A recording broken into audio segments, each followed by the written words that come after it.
Bienvenido a casa. Somos Cristo, tu única esperanza. Prepárate para recibir lo que Dios hoy tiene para tu vida. Una palabra de fe, amor y esperanza que transformará tu vida para siempre. A continuación, te dejamos con la palabra.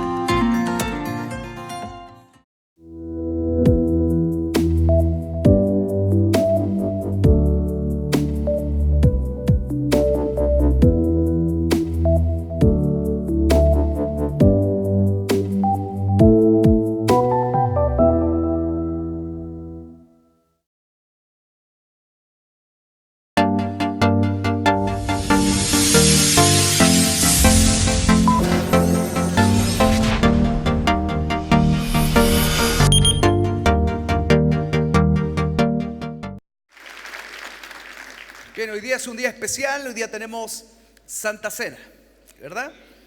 ¿Sabían ustedes que teníamos Santa Cena? Sí, muy bien. Así que es un día especial que lo vivimos en familia. Bien, sin más preámbulo, por favor, quiero que me pueda acompañar al libro de Mateo, en el capítulo 14 del versículo 22 en adelante. Mateo 14, 22 en adelante. Si lo encontró, me dice amén. Nadie dice amén, porque están todos mirando la pantalla. Así que leo la poderosa, la eterna y la bendita palabra en el nombre de nuestro Señor. Dice así: enseguida Jesús hizo a sus discípulos entrar en la barca e ir delante de él a la otra ribera, entre tanto que él despedía a la multitud. Versículo 23. Despedido a la multitud, subió al monte a orar aparte, y cuando llegó la noche estaba allí solo. Y ya la barca estaba en medio del mar, azotada por las olas, porque el viento era contrario. Mas a la cuarta vigilia de la noche, Jesús vino a ellos andando sobre el mar. Y los discípulos, viéndole andar sobre el mar, se turbaron diciendo... No creo que hayan dicho así, yo creo que le pusieron un poquito más, ¿no? Dijeron, un fantasma, ¿verdad? No suena tampoco tan exagerado, pero bueno, eso es más o menos lo que ellos dijeron. Y dice, y dieron voces de miedo. Pero enseguida Jesús les habló diciendo, tened ánimo, yo soy, no temáis. Entonces le respondió Pedro y dijo, Señor, si eres tú, manda que yo vaya a ti sobre las aguas. Y él le dijo, ven. ¿Qué le dijo Jesús? Y él le dijo, ven. Y descendiendo Pedro de la barca, dice, andaba sobre las aguas para ir a Jesús. Pero al ver el fuerte viento tuvo miedo y comenzando a hundirse dio voces diciendo, Señor, sálvame. Al momento Jesús, extendiendo la mano, asió de él y le dijo, hombre de poca fe, ¿por qué dudaste? Y cuando ellos subieron en la barca, se calmó el viento. Entonces los que estaban en la barca vinieron y le adoraron diciendo, verdaderamente eres Hijo de Dios. Inclinen su rostro. Señor, gracias te damos por esta palabra. Señor, sabemos que tú hablas siempre, Señor, en todo momento, antes de tiempo, a tiempo y aún fuera de tiempo. Declaramos tu palabra, declaramos tu presencia, declaramos voz de Dios y no voz de hombre. Manifiesta tu poder en esta noche. Sujetamos todo a tu precioso nombre, establecemos tu reino, acallamos todo ruido, Señor, todo espíritu distractor en el nombre de Jesús es sujetado a tu precioso y hermoso nombre. Recibe toda la gloria, recibe toda la honra desde hoy y para siempre. Y todos dicen amén. Esta es una palabra que ya todo el mundo la ha escuchado, la ha leído. Yo sé que cuando la estaba leyendo muchos dijeron, ¡ay, otra vez! Este es el retorno de Pedro. Pedro ataca otra vez. Pedro, tercera, cuarta parte. Bueno, sí, es Pedro otra vez. ¿Sí o no que ya lo habían escuchado y lo habían leído? Sí, todo el tiempo? Pero siempre Dios nos está hablando algo nuevo a nuestras vidas. Como ya lo he dicho en otras ocasiones, aunque leamos muchas veces esa palabra, Dios siempre tiene algo fresco para cada uno de nosotros. Así que ahora abróchese el cinturón de seguridad, porque de este avión no se baja nadie hasta que terminemos. Amén. Así que póngale un codazo al de al lado y dígale, ni se te ocurra pararte. Bien, como les decía, esta ya es una historia muy conocida. Y una de las cosas que llama mucho la atención y mientras preparaba esta palabra, una de las cosas que más resonaba en mi cabeza y más resonaba en mi corazón es cómo puede suceder que aparezca Jesús caminando sobre las aguas y en medio de todas las tempestades. Aquellas personas que habían caminado durante tanto tiempo, durante tantos años al lado de Jesús y no le reconocieron. En medio de toda una crisis, en medio de toda una tempestad, en medio de todas las olas que se levantaban y los vientos contrarios, ellos no lograron distinguir al maestro, no lograron identificar la figura de Jesús. Y yo sé que todos estamos tratando de justificar a los discípulos y decimos, pero si no se veía nada. Habían vientos contrarios, habían olas, había una serie de obstáculos, había una serie de problemas. Era muy difícil lograr identificar que era Jesús. Y quizás todos podríamos entender y saber, decir, sí, en realidad. Pero cuando entendemos que habían discípulos que habían caminado al lado de Jesús, le habían visto hacer milagros impresionantes, donde Jesús había sanado a ciegos, había resucitado a muertos, había hecho una serie de milagros, había sanado a cojos, ¿y a quién más sanó? También sanó a mancos. ¿Usted se da cuenta qué milagros es eso? Un manco es alguien que no tiene mano, me explico, ¿no? Entonces yo me imagino a Jesús, los discípulos lo ven, de repente Jesús dice, bueno, y ahora eres sano. No es que el manco es sano porque ahí queda todo planito, no, es que sale una nueva mano. No sé si lo había pensado así mientras preparaba esta palabra, decía, wow, Jesús es increíble, hace milagros creativos, es impresionante. Si usted ya estaba impresionado porque sanaba sordos, mudos, ciegos y todo lo demás, yo me quedé impresionado porque sanó a mancos. Bueno, lo que yo sentí. Pero es impresionante ver cómo todos los discípulos fueron partícipes de todos esos tremendos milagros, pero se olvidaron de las palabras del Señor. Sus promesas radicaban más allá que las tempestades. Él prometió que estaría todos los días hasta el fin del mundo con ellos, pero en medio de las crisis se olvidaron. Ya había sucedido algo súper similar anteriormente. Todos se recordarán cuando Jesús se queda dormido en la barca, ¿se acuerdan, no? Algunos historiadores dicen que eso había pasado como 2 semanas antes. Y Jesús dormía. Yo no sé si Jesús habrá podido dormir con esa tremenda tempestad. La cosa es que Jesús se levanta y literalmente le habla a los vientos, le habla a las tempestades, y todo le obedeció. Y dice que se hizo grande bonanza, a tal nivel que ellos dicen, ¿quién es este que ante los vientos, aún el mar y todo le obedece? Eso, dicen historiadores, que había pasado poquito tiempo antes, y ahora ellos están al medio de la tempestad y ven a alguien caminando entre las sombras y dicen, es un fantasma. ¿Saben lo que estoy tratando de hablar con esto? Muchas veces nosotros nos vemos en medio de todas estas crisis. Por eso, como número 1 quiero decir, confundimos las oportunidades con fantasmas. Mira a su vecino, dígale, confundes las oportunidades con fantasmas. ¿Cuántos de nosotros hemos clamado al Señor para poder salir adelante en frente de crisis financieras? O quizás en frente de circunstancias adversas en nuestras vidas. ¿Cuántos hemos clamado al Señor para que el Señor literalmente restaure o sane a algunos de nuestros hijos que quizás están involucrados en las drogas o en malas andanzas?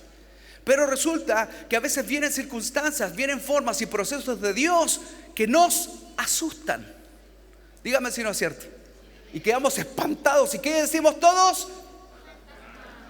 Un fantasma. Y hay personas que se ponen a clamar y le dicen, Señor, yo creo que tú quieres hacer algo nuevo conmigo. Yo creo que tú me quieres llevar a un siguiente nivel. Y hay gente que empieza a orar, gente que es fiel en sus trabajos, gente que está moviéndose completamente ahí a la orden del día, dando la milla extra en su trabajo. Llevan 10, 15 años y de repente los despiden. No sé si a alguien le ha pasado. Y yo sé que todos me están mirando con espíritu de sospecha, así como, ¿para dónde vas? ¿Sabe lo que estoy tratando de decir? Muchas veces hemos recibido una palabra de parte del Señor sobre nuestra vida, pero la cobardía, el temor, no nos ha ayudado a reconocer que literalmente las oportunidades de Dios vienen caminando sobre nuestras circunstancias, sobre nuestras crisis. Me ha tocado conocer a varias personas que en medio de los despidos de sus trabajos, y muchos de ellos sufrieron en el momento y dijeron, wow, me despidieron tantos años que rendía la empresa, pero muchos de ellos recibieron indemnizaciones. ¿Y saben lo que hicieron? Su empresa. Y corrieron por lo propio y hoy día les va increíblemente bien, porque en 10 y 15 años lograron conocer a medio mundo, contactarse con medio mundo, aprendieron lo que no podían imaginar, aún carreras universitarias no se compararon a los años de conexiones que ellos tuvieron. Por eso un día fueron fieles en lo poco con otros, hoy día son fieles al Señor con lo mucho donde Dios los puso.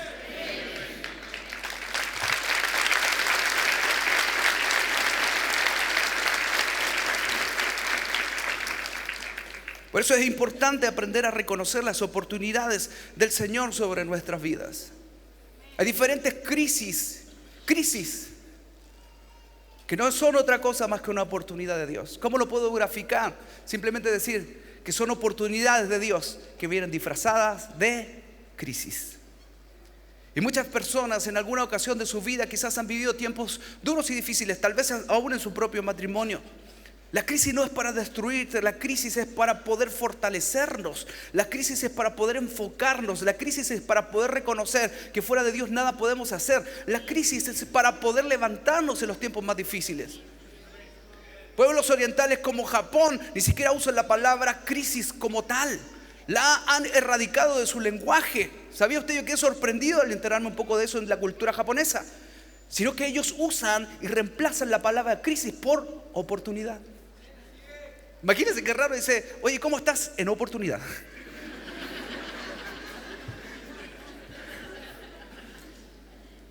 Y cuando nosotros entendemos un poco de eso y usted examina un poco su cultura, nosotros podemos entender que de verdad nuestra cultura no responde a la chilena. Yo sé que aquí hay mucha gente de diferentes países, por lo tanto estamos cada día haciendo más y más un país multicultural, pero nuestra cultura no es de aquí, es de allá. Tú y yo somos ciudadanos del reino de los cielos, y para vivir en esa ciudadanía no necesitamos morirnos y ir a un cementerio. Usted y yo, cuando recibimos a Jesús en nuestra vida, automáticamente el reino de los cielos viene sobre nosotros. Por lo tanto, tú y yo podemos ser como la genética que tiene nuestro Padre Celestial, que llama las cosas que no son como si fuesen. Tú y yo somos hijos legítimos del Padre, y en medio de las crisis nosotros nos reímos por adelantado. Y usted puede decir, pero ¿cómo? No podemos hacer eso. ¿Y cómo yo ando con frente de mi familia y ando con una cara de payaso? No se trata que usted esté con una cara de payaso. Se trata que aún con nuestra cara llamamos las cosas que no son como si fuesen. Sonríale a su vecino. No importa si le falta algún diente, sonríale igual.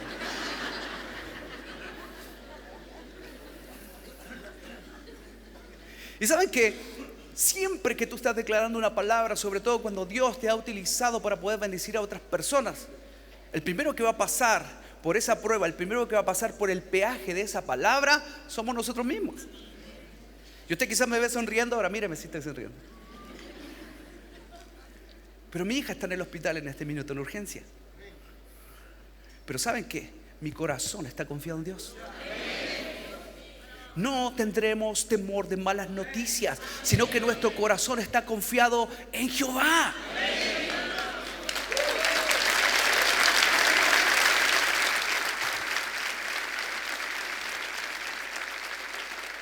Por eso no importa la crisis que puedas estar viviendo, donde sea, no importa la crisis matrimonial que puedas estar experimentando, debemos reconocer que siempre es una oportunidad para pasar al siguiente nivel. Como siempre nos ha predicado nuestro pastor, y tal como sucedió en la boda de Caná de Galilea, el primer milagro del Señor fue en una boda, fue en un matrimonio. La crisis, cuando hay cosas que se acabaron, se acabó la pasión, se acabó el vino, se acabó todo, pero hay algo que queda: la voluntad de obedecer y traer agua delante del Señor. Tu trabajo y mi trabajo es movilizar esas aguas y llevarlas delante de la presencia del Maestro. El que hace el milagro es Él. Amén.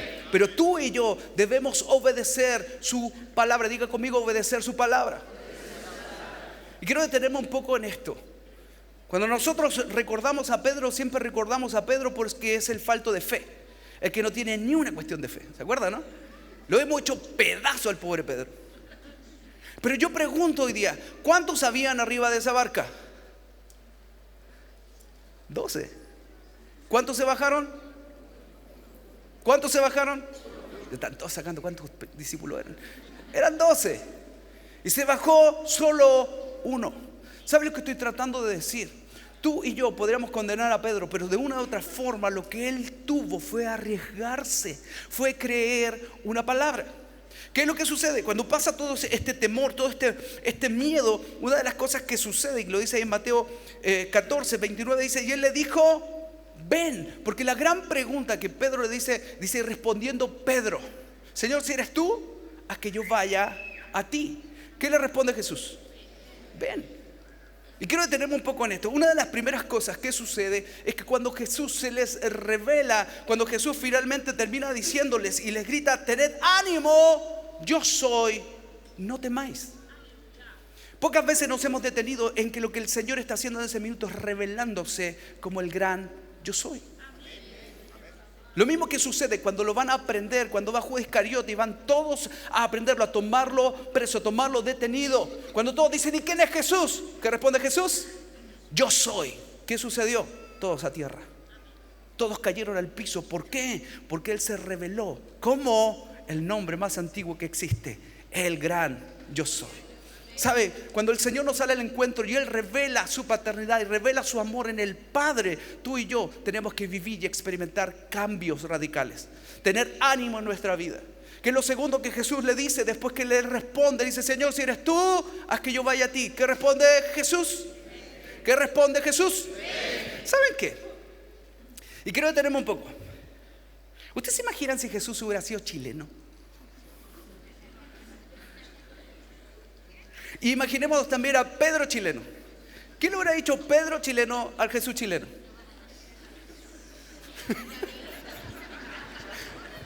Si Jesús le dice, ven, ¿qué hubiera respondido Pedro? ¿Por qué no venís para acá? Pero ¿saben lo que quiero detenerme? ¿Por qué hablo de esto? Porque también tiene que ver con una subcultura en la cual nosotros vivimos como chilenos y se nos olvida la cultura del reino. Usted y yo no estamos acostumbrados a recibir la habilitación de una palabra en nuestras vidas. Por lo tanto, nos movemos en temor. Nosotros no estamos dispuestos a movernos con un simple ven.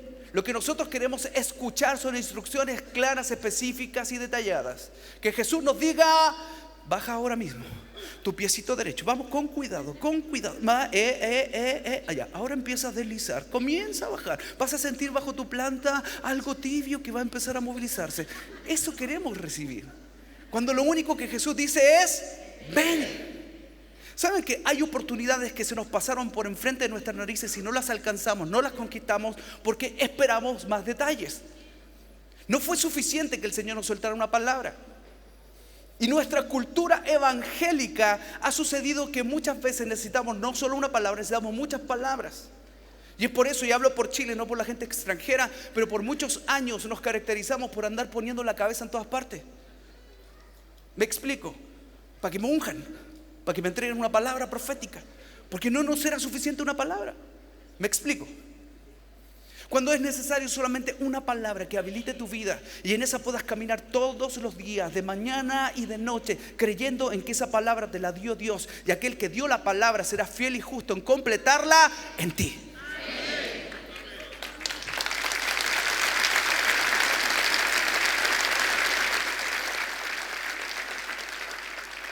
Por eso, si fuiste habilitado por una palabra, entonces dale con todo.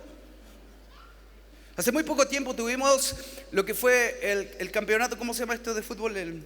La Copa América. A todos les duele los hombres aquí, ¿no? Bueno, pero tuvimos la Copa América y me di cuenta que, bueno, hubieron un montón de modalidades y de repente los que me conocen saben que no me gusta el fútbol, no sé nada de fútbol, no entiendo nada de fútbol.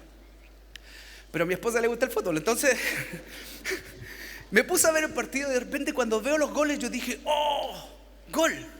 Y de repente dicen que ese gol está inválido, anulado. ¿Por qué? Porque estaban en posición de adelanto, lo que se conoce también como estaban deshabilitados. Muchas veces hemos querido movernos a hacer cosas en las cuales no hemos sido habilitados por una palabra. Los resultados serán nefastos porque no fuimos habilitados por una palabra que el Señor nos dio. Necesitamos movilizarnos en lo que Dios está hablando acerca de nosotros y no movernos simplemente por mera gana. Es tiempo de creer que Dios puede hacer algo en nosotros. ¿Por qué? Porque una palabra habilita nuestras vidas y despierta en nosotros fe. Una de las cosas que pasa cuando Pedro comienza a caminar es que se hunde. Todos recordamos esa parte. Pero dice la Biblia que cuando él empieza a gritar, sálvame, ¿qué es lo que sucede? Aparece Jesús, lo toma, lo levanta porque dice que asió de él. La palabra hacer significa agarrar, sostener, tomar, abrazar. Dice que Jesús asió de él y lo levantó.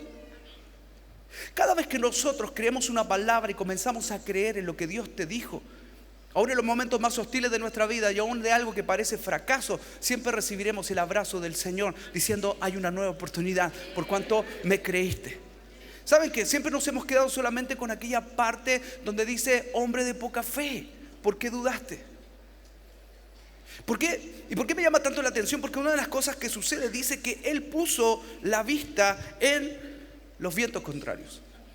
Yo no sé quién ha visto el viento alguna vez, yo jamás lo he visto, pero me imagino que lo que se refiere a la palabra de Dios es que Él comenzó a ver la vista y puso la vista en todo lo que eran las olas gigantes y todo lo que era la tormenta. Pero perdió de vista lo que era la palabra de lo que Jesús le había dicho. El ver de Jesús era la autorización para comenzar a caminar sobre las aguas. ¿Sabes lo que te quiero decir? Muchas veces tú y yo perdemos de vista lo que Dios nos dijo, perdemos de vista la palabra del Señor. Y si yo pierdo la vista de la voz del Señor en base a lo que Él estableció, entonces yo comienzo a mirar las cosas que no corresponden. Y cuando yo comienzo a mirar las cosas que no corresponden, me desenfoco y por ende me distraigo y me hundo. Necesitamos creer en lo que Dios dijo acerca de nosotros y caminar en esa palabra, movilizarnos en esa palabra. Porque cuando yo dejo de mirar a través de mi fe, que está puesta en la palabra que el Señor soltó sobre mí, entonces pongo la vista en las crisis y no en el Dios que supera las crisis. Tú y yo necesitamos poner la mirada en Jesús. Tú y yo necesitamos creer en que podemos avanzar. Porque cuando tú escuchas sus palabras, su palabra suelta sobre nosotros fe. Por eso la Biblia dice en Romanos 12 que la fe viene por el oír y el oír por... Cada vez que tú estás escuchando palabras te estás llenando de fe, estás siendo activado a fe. Pero cuando yo dejo de oír palabra, cuando yo pongo mi vista en otras cosas y anulo las palabras de habilitación de mi vida, automáticamente me muevo en ilegalidad y me hundo. Mi gran pregunta es: ¿cuántas palabras esperamos seguir recibiendo y no activarlas en nuestras vidas? ¿Cuántas palabras tenemos? Quizás una colección de palabras, pero ¿en cuáles de ellas estamos caminando? ¿Cuántos nos estamos bajando de una barca creyendo en que el Señor tiene algo más para nosotros? Póngale un codazo al de al lado, dígale: te están hablando. Por eso, como número 3, el fracaso solo es la antesala del éxito y es el croquis de la obra maestra que Dios hará en ti. Quiero volver a repetirlo porque esto es poderoso. El fracaso solo es la antesala del éxito y es el croquis de la obra maestra que Dios hará en ti. Tenemos tanto miedo al fracaso que no damos pasos de fe, porque ya estamos autoproclamándonos que vamos a fracasar y no hemos hecho nada.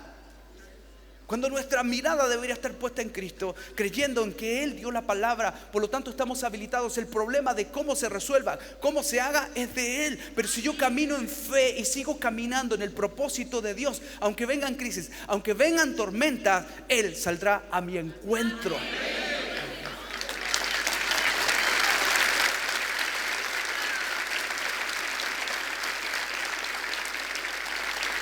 ¿Saben por qué digo esto? Porque si tú te estás movilizando en diferentes áreas de la vida, si quizás te estás movilizando en un negocio, en diferentes cosas, pero tú escuchaste una palabra, si fue Dios y te consta que fue Dios el que te dijo lo que te dijo, entonces aunque avances por circunstancias adversas, es más, mira lo que te digo, aunque te hundas, comillas, aunque fracases, fracasaste creyendo en que Él te soltó la palabra. Y como Él es justo, Él te va a tomar de la mano para habilitarte y darte todo lo que te prometió.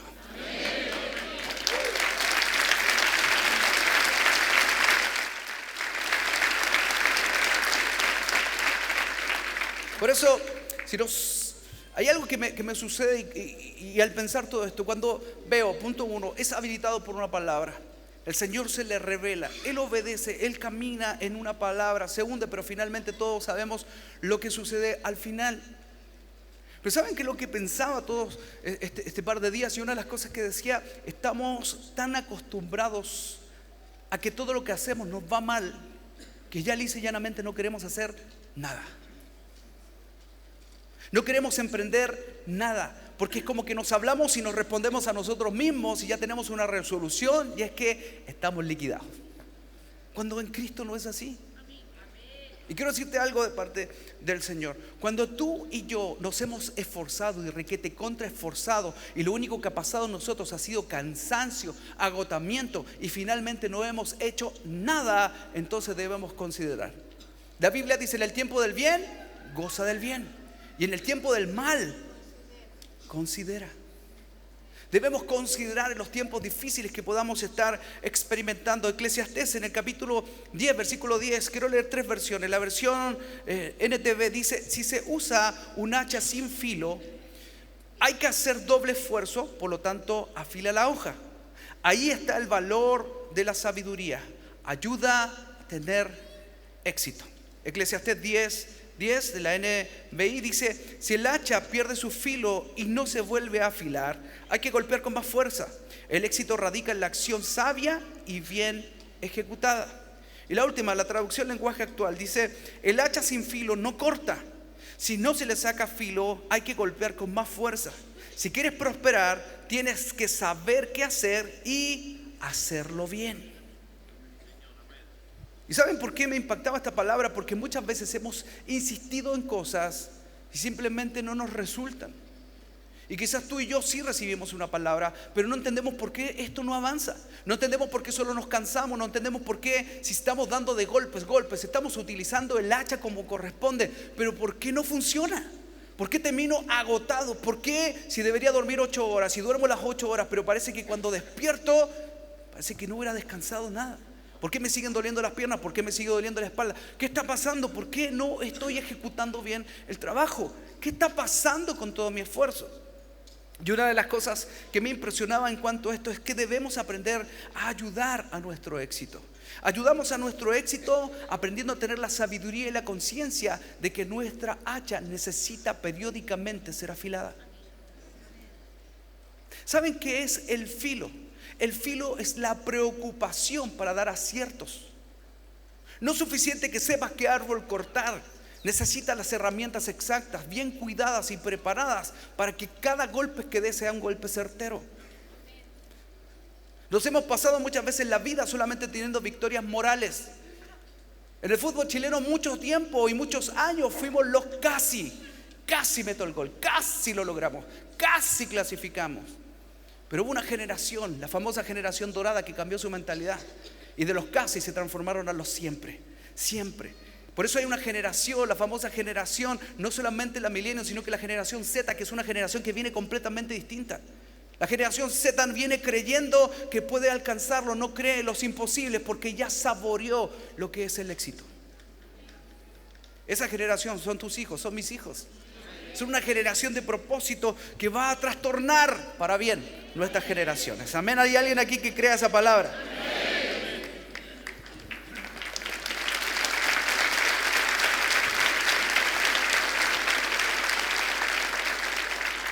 Por ello, atrevámonos a hacer lo que otros no se atreven a hacer. Seamos como un Pedro, que aunque hay 12, solo él se atrevió a preguntar. Solo él se atrevió a ver que si era su maestro y él lo estaba haciendo, entonces yo también lo puedo hacer. Si el Señor le está mostrando la forma, entonces lo haré como mi Señor lo hace. Pero hay algo que sucede y por eso vuelvo a referirme al hacha sin filo. El diablo siempre tratará de impedir en nuestras vidas de que nosotros podamos aprender a afilar nuestras armas. El enemigo siempre tratará de diseñar planes perfectos para que no podamos afilar nuestras hachas y todas nuestras armas. De diferentes maneras. Siempre impidiéndonos el que podamos congregarnos, el que podamos orar, el que podamos adorar, el que podamos ser generosos. Siempre el diablo tratará de que nuestras hachas estén completamente inservibles. Y a veces sentimos que porque tenemos un hacha, porque tenemos una empresa, porque tenemos un negocio, porque tengo una carrera, porque tengo una profesión, necesariamente me va a ir bien. No se equivoque, hermano, no me puedo equivocar en eso. Si mi hacha no está bien afilada a través de la palabra, a través de la oración, a través de la adoración, a través de mi generosidad, ni tú ni yo podremos ver resultados donde estamos actuando. Es tiempo de creerle al Señor y dar golpes certeros en lo que Dios dijo que íbamos a hacer. Dale fuertes aplausos al Señor.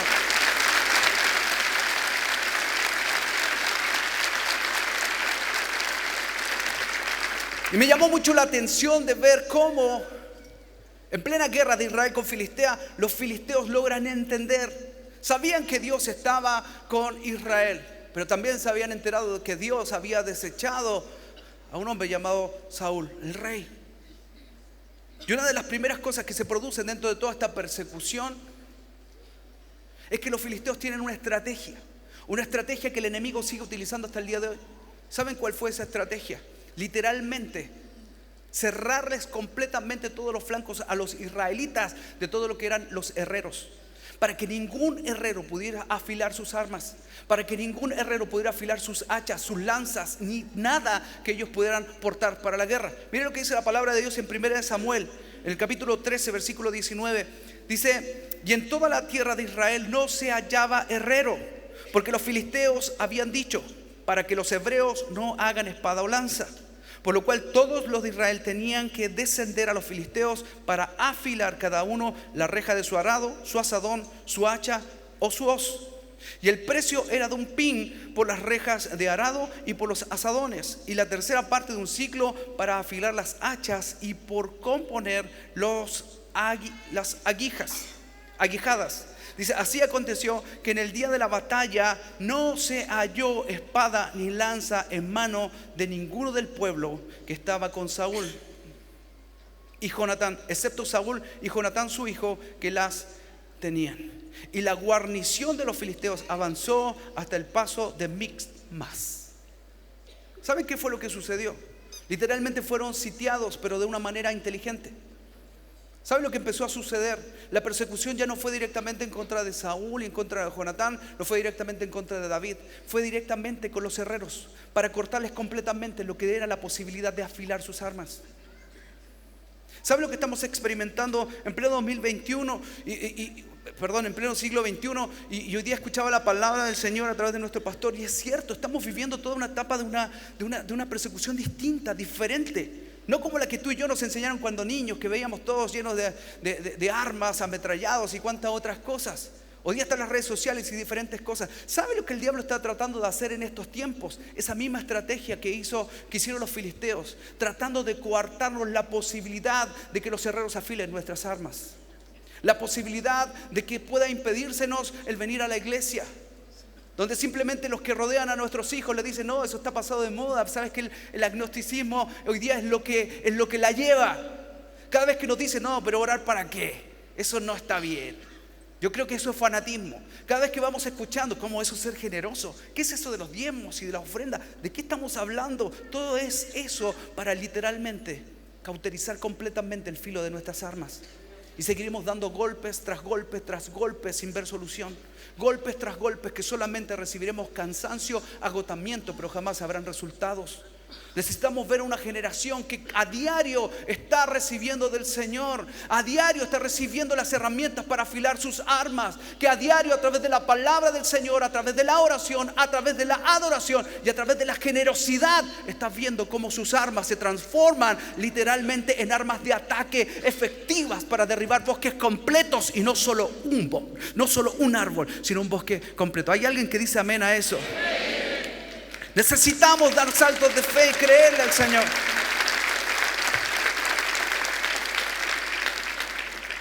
Me llamaba mucho la atención el ver cómo hubieron personas que asumieron riesgos, y necesitamos ser como los Pedro, que asumimos riesgos. Somos gente que damos saltos de fe. Somos gente que nos tiramos a la piscina sin agua, pero si el Señor te dijo que te tiraras antes que llegues al cemento, Dios te llena la piscina. Es tiempo de retomar nuestra fe otra vez, pero sin palabra no hay fe. No tratemos de ir por la vida diciendo: no, si yo soy alguien que tiene fe, yo creo al Señor. Sin palabra no hay fe. La fe viene por el oír, y el oír por la palabra. Necesitamos como nunca entrenar nuestro oído a través de la palabra. Necesitamos como nunca estar escuchando lo que Dios está diciendo, las instrucciones que el Padre está soltando sobre nuestra vida, para poder asumir riesgos, para poder avanzar, para poder creer que Dios está con nosotros. Queremos solamente ver muchas veces el final de la película, y no funciona así. Queremos ser exitosos en todas las áreas, pero no funciona así. Primero damos nosotros los pasos. El río Jordán no se abrió sino hasta que los hombres de Dios que llevaban el arca del pacto tocaron el río. Fue en ese momento en que se dividieron las aguas, y el río Jordán se paró como un muro. Necesitamos ser gente que hacemos más y decimos menos. Y digo debemos, no deben. Necesitamos cambiar, necesitamos experimentar cambios. Cuando leía y leía sobre Esther, y me impresionaba el ver en Esther capítulo 4 versículo 16, se lo leo, dice: ve y reúne a todos los judíos que se hallan en Susa y ayunad por mí, y no comáis ni bebáis en 3 días, ni noche y día. Dice: yo también con mis doncellas ayunaré igualmente, y entonces entraré a ver al rey, aunque no sea conforme a la ley, y si perezco, que perezca. Todos conocemos históricamente lo que sucedía. Había un edicto real en contra de todos los judíos. Iban a matar a todos los judíos. Mas Esther se atrevió a hacer lo que otros no harían. Se atrevió a hacer algo incluso que estaba en contra de la ley del momento. Ella no podía llegar y acercarse al rey, pero ella lo hizo. Y tomó la determinación y dijo: y si perezco, que perezca. Pero cuando vemos gente y personas que tomamos decisiones en Cristo y sabemos que hay algo que Dios nos está movilizando, entonces daremos saltos de fe creyendo en lo que Dios puso sobre nuestra vida. Necesitamos ser diferentes, no podemos ser igual que todas las personas, no podemos seguir la corriente. Necesitamos ser personas que nos vamos a arriesgar, pero sabiendo que hay una palabra sobre nosotros. Sabiendo que la fe del Señor ha sido aumentada en nuestra vida y que hemos sido movilizados a otro nivel. Por eso arriésgate. Cree en el Señor, cree en lo que Dios hizo. Leía lo que fue la viuda pobre en Lucas 21 del 1 al 4. Dice: levantando los ojos, vio a los ricos que echaban sus ofrendas en el arca de las ofrendas. Vio también a una viuda muy pobre que echaba allí 2 blancas. Y dijo: en verdad os digo que esta viuda pobre echó más que todos.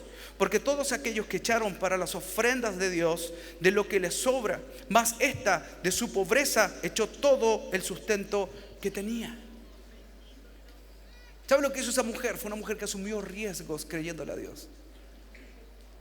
Y me impresionó ver cómo Jesús lo plantea y cómo aún en el libro de Lucas está planteado. Ciertamente Jesús, ella dio un salto de fe. Ella fue más allá. Leí acerca de aquella viuda que menciona Elías y cómo él por instrucción divina de Dios fue capaz de movilizarse hasta la zona que pudo moverse y pudo ir a Sarepta de Sidón. Estaba esa viuda esperándole y literalmente le dice: ¿sabes qué? Estamos hablando de un tiempo de sequía. Y el profeta le dice a la mujer: tráeme un vaso de agua. Vuelvo a decir lo mismo. Estamos hablando de un tiempo de sequía, donde el agua era carísima. Pero esa mujer honró al hombre de Dios y le preguntó, y en el mismo momento le dice: oye, dame de comer. Ella entrega sus argumentos, le dice: ¿sabes que solamente tengo este puñado de harina, este poco de aceite, y estamos pensando cocinarlo para comerlo y luego de eso con mi hijo morirnos? Mire, todo un edicto de parte de la palabra del Señor. Y vuelvo otra vez a mencionar la palabra del Señor, porque si hay algo que sucede, dice en el versículo 12, dice en el versículo 12 de Primera Reyes 17, dice: y ella respondió: vive Jehová tu Dios que no tengo pan cocido, solamente un puñado de harina tengo en la tinaja y un poco de aceite en una vasija. Y ahora recogía 2 leños para entrar y prepararlo para mí y para mi hijo, para que lo comamos y nos dejemos morir. Mire, ponga atención lo que dice. Dice: Elías le dijo: no tengas temor, ve, haz como has dicho, pero hazme a mí primero de ello una pequeña torta cocida debajo de la ceniza y tráemela, y después harás para ti y tu hijo. Porque Jehová Dios de Israel ha dicho así: la harina de la tinaja no escaseará, ni el aceite de la vasija disminuirá, hasta que el día en que Jehová haga llover sobre la faz de la tierra. Entonces ella fue e hizo como dijo Elías. Y nótese lo que dice aquí: y comió él y ella y su casa muchos días. No fue solo ella y su hijo, comió toda su casa, todos sus parientes, comieron todo por muchos días. Había una promesa de parte del Señor. Hay una palabra que te puede sustentar, pero tú y yo tenemos que asumir riesgos. El problema es que estamos tan inmiscuidos en todo lo que tiene que ver con resultados claros y tangibles en nuestra vida, que nos transformamos en un verdadero Tomás. Ver para creer. Cuando la consigna del reino tiene que ver con creer para ver. ¿Quiénes somos? ¿Somos Tomás o somos ciudadanos del reino que creemos y luego vemos?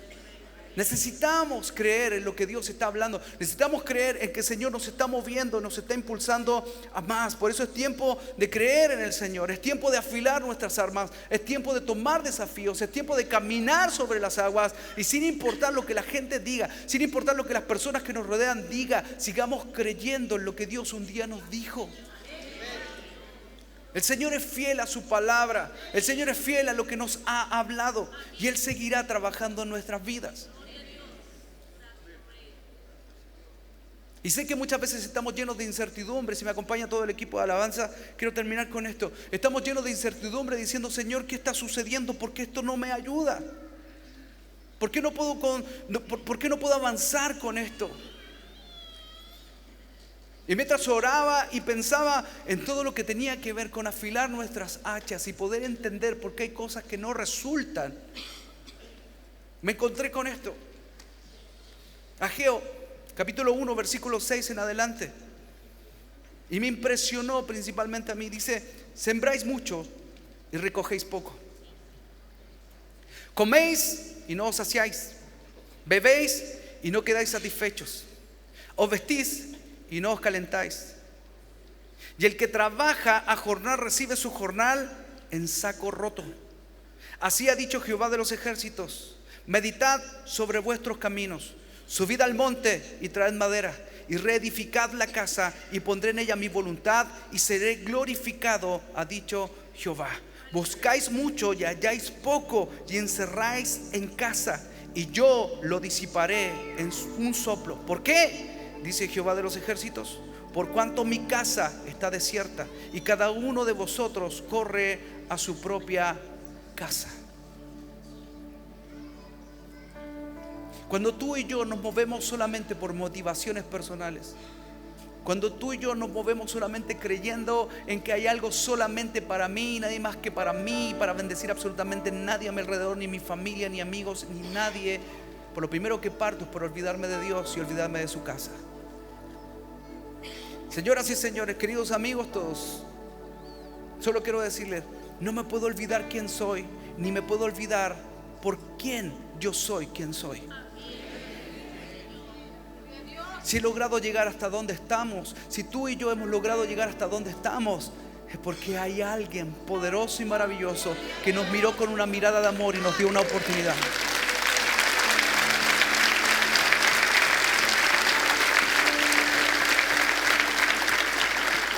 Por eso no nos olvidemos de sus palabras. Ni tú ni yo podemos transformarnos en sabios en nuestras propias opiniones. Hay cosas que como vienen, se van. Por eso debemos aprender a identificar las oportunidades de Dios en el momento exacto que aparecen enfrente de nuestros ojos. Dios tiene preparado cosas grandes para ti y para mí. Pero hoy día necesitamos afilar nuestras armas, tener la humildad y la sencillez para saber que nuestros títulos no son suficientes, que nuestras carreras no son suficientes, que nuestro porte, nuestra estatura, nuestra presencia personal no es suficiente. Nuestras empresas no es suficiente. Necesitamos su palabra, necesitamos oración, necesitamos adoración y necesitamos ser generosos con nuestras ofrendas y nuestros diezmos.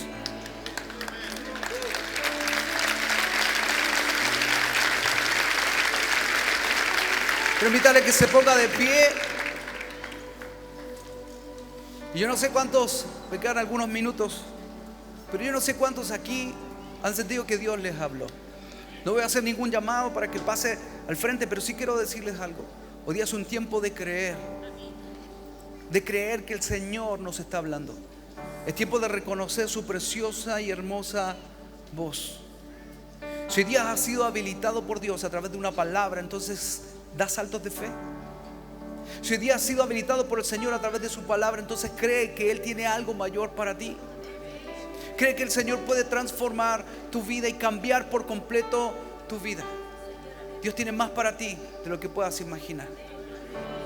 Y si eres aquí, quiero que me puedas levantar la mano de donde está. Dije que no voy a hacer un llamado, solo quiero que me levanten la mano donde estás. Dios te bendiga, Dios te bendiga, Dios te bendiga. Gloria a Dios, wow, gloria a Dios. Y quiero que ahí con tus manos levantadas, mientras el pastor Israel puede adorar, quiero que puedas decirle: Señor, yo hoy día necesito una vez más volver al camino correcto.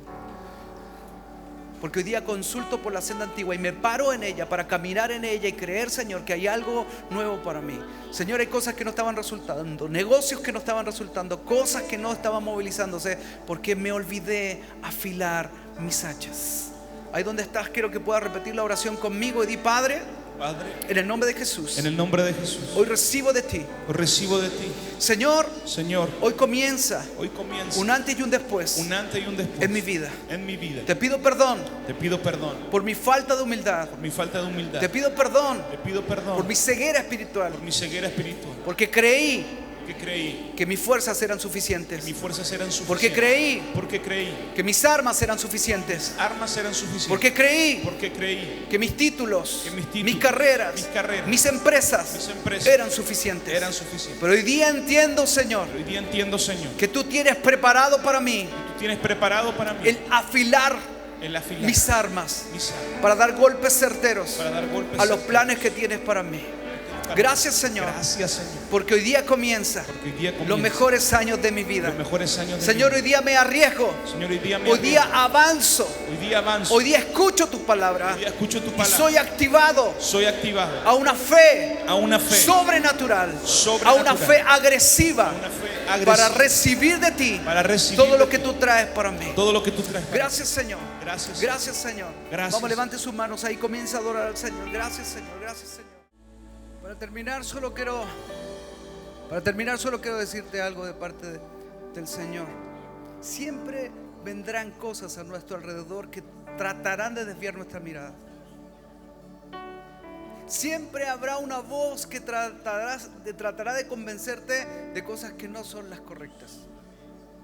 Siempre habrá algo que será un elemento distractor a nuestro alrededor. Pero dice el libro de Hebreos, y lo vuelvo a reiterar, Hebreos 12:12: puestos los ojos en Jesús, el autor y consumador de nuestra fe. Puestos los ojos en Jesús, el autor y consumador de nuestra fe.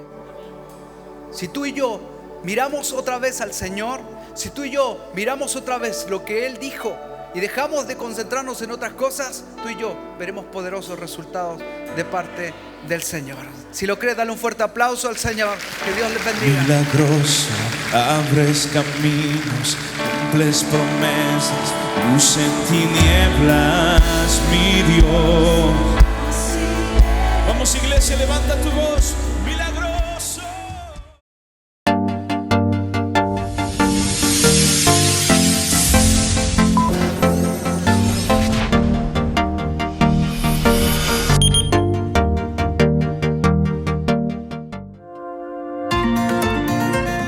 Gracias por compartir con nosotros. Esperamos que hayas sido bendecido por esta palabra. Si quieres saber más, te invitamos a nuestras reuniones generales, los días martes y jueves a las 19:30 horas y domingos en nuestras 3 grandes reuniones, a las 9, a las 11:30 de la mañana y a las 18:30 horas en Avenida Salvador Allende, número 92, Metro San Joaquín. Siempre serás bienvenido a casa.